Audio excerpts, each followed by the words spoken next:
I know that just like me, you guys saw that scary headline that the White House was considering suspending the writ of habeas corpus. I know just like me, your adrenaline spiked and your heart went into your throat, because that's what happens every time I stand in front of the fire hose of scary information. But I don't think people want more information. We have too much information. What people want is understanding. So let's understand what happened. First, the actual news is that Stephen Miller said in an interview that the White House was looking into suspending the writ of habeas corpus for deportations. And since Stephen Miller is essentially in charge of illegal human trafficking for the Trump administration, that statement does hold some weight. But like everyone who Trump surrounds himself with, Stephen Miller is also full of shit about 85% of the time, which is generous. Because right after that, Stephen Miller also said that the Constitution was incredibly clear, which he's right, it is. The Constitution says the privilege of the writ of habeas corpus shall not be suspended unless when in cases of rebellion or invasion the public safety may require it. Now obviously immigrants are not rebelling in the United States. That would be more like a January 6th thing. So that leaves invasion. And invasion is a word that Trump loves to use when he's talking about immigration because he understands that's the case they have to win. But invasion has already been ruled on multiple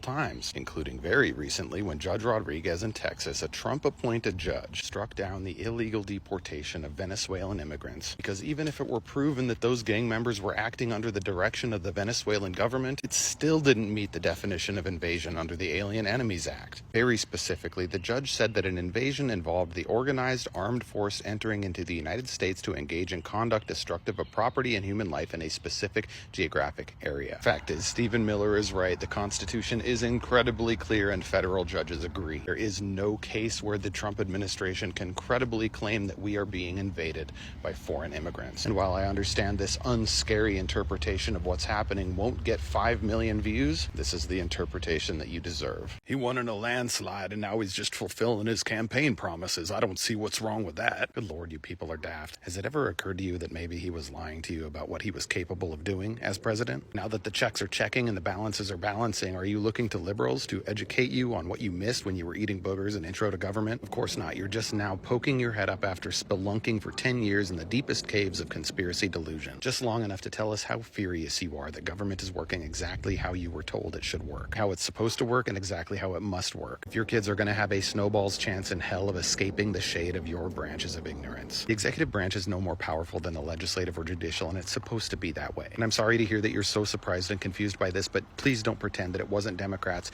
trying to preserve the 250 years worth of history books to help you learn. That's why I laugh so hard every time I get a message from a MAGA that says, after 50 years, Trump is the first president I was proud to vote for. Yeah, Brandon, it shows. And in 2 years, when the tables are turned and Trump's entire agenda, his House leadership and his Senate leadership are all swept out of power, once again, you're going to be very surprised and very happy to see that the checks and balances you hate so much today are going to save your ass tomorrow. The system isn't perfect, but it's built this way for a reason. Welcome to civilization.